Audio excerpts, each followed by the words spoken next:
I was born in Calvert County, Maryland, in 1777. It's about 50 miles southeast of Washington, D.C. I guess we were a normal family.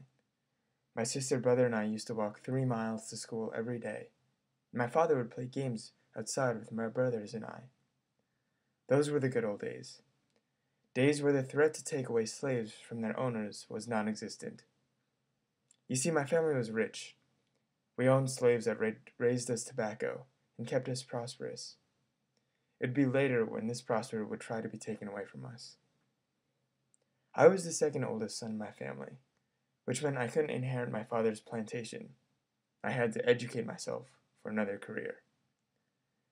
In 1792, I left Dickinson College. It was after I graduated when I became interested in law. I would spend 12 hours a day, each day of the week, reading law in the office of Jeremiah Townley Chase, who at the time was one of the judges of the General Court of Maryland. I was passionate for law, and I pursued it. I eventually became the Attorney General of Maryland at 51, and obviously in 1836, the Supreme Court Justice of the United States. I had a generally successful career as the Court Justice. I handled cases well, and was generally accepted by the public. Then we were given the Dred Scott v. Sanford case.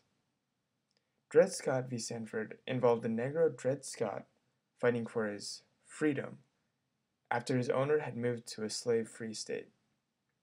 Let's be clear, I'm no passionate or dense defender of slavery.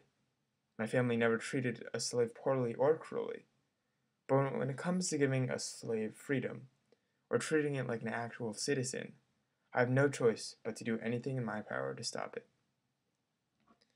I treated the case like any other, regardless of the inevitable tension and outrage either decision would spark.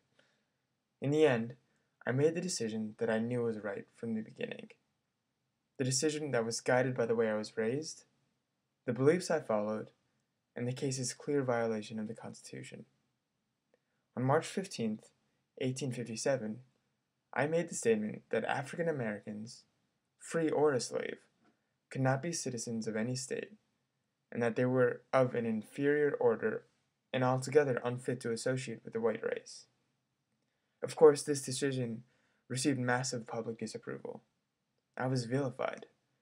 But my job as Supreme Court Justice is not to gain approval. It's to make the right decision, and I did that. To this day, I would have made the same decision.